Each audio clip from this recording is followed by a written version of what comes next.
Pelayanan penguatan mental keagamaan merupakan salah satu bagian pelayanan psikososial yang dilakukan Klasis Amanuban Tengah Utara pada Minggu 30 Maret 2025. Di hadapan kaum perempuan dewasa korban bencana likuifaksi Kuatae, Pendeta Merlin Lapenangga dalam renungannya menjelaskan, di balik peristiwa ini pertolongan pertama dan utama datang dari Tuhan.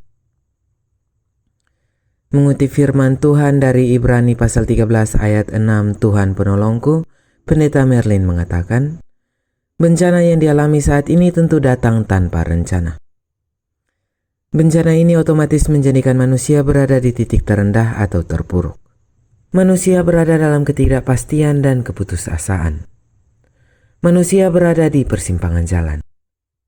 Namun di saat yang bersamaan, datang pertolongan dari Tuhan. Terbukti, ada begitu banyak pertolongan, ada begitu banyak bantuan bahkan terus mengalir sampai saat ini. Dan sejatinya pertolongan itu adalah datang dari Tuhan. Mengalami bencana ini tidak ada satu orang yang minta. Ya, saya percaya. Mama yang ada di sini, kami bertiga yang ada tidak pernah minta bilang, kasih itu bencana kok kami dapat. Tidak. Ya. Kita tidak pernah minta. Tapi ketika bencana itu datang, ya, kita butuh pertolongan. Banyak orang menolong. Ya. Mama mungkin bisa memberikan kesaksian. Ada sejumlah pertolongan datang. Ya.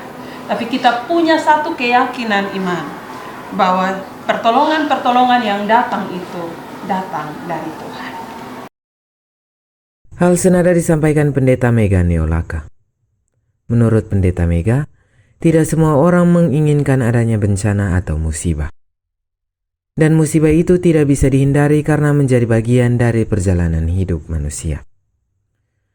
Dengan segala keterbatasan yang dimiliki, kejadian atau peristiwa ini menjadikan kita sebagai saksi kebaikan Tuhan. Pertolongan Tuhan tidak pernah terlambat. Tuhan hadir di saat yang tepat. Tuhan membebaskan kita dari bencana dahsyat yang sesewaktu bisa merenggut nyawa kita. Semoga peristiwa ini menjadi refleksi bagi setiap kita akan kasih setia Tuhan dalam perjalanan hidup kita.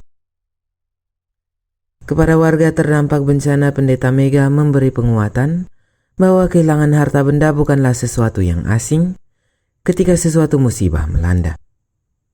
Meskipun menyakitkan, pengalaman ini sejatinya memberi pelajaran bagi kita untuk lebih menghargai apa yang telah dimiliki saat ini. Dengan demikian, kita pun belajar bersyukur dan menghargai setiap momen hidup dan menjalaninya dengan lebih penuh makna. Bagaimana Tuhan justru menjadikan kita yang lemah, kita yang tidak siap berhadapan dengan situasi ini, bisa menjadi saksi tentang kebaikan Tuhan. Mama, tadi di awal dalam doa saya bilang tubuh kita lemah, pikiran kita terbatas, hati kita juga tidak kuat untuk menerima ini peristiwa. Tapi kita yakin bahwa ada sesuatu yang ingin Tuhan ceritakan kepada kita dari ini peristiwa.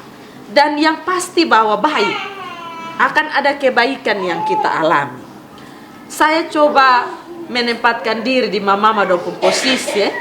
Saya kemudian coba kita tanya, kalau Tuhan tidak kasih kita peringatan dini untuk kita segera keluar dari tempat di mana bagi kita sudah bertahun-tahun kita menikmati hidup yang baik-baik saja, tapi kalau Tuhan tidak kasih peringatan dini untuk kita segera keluar, mungkin bisa jadi ada banyak hal yang kita sesalkan.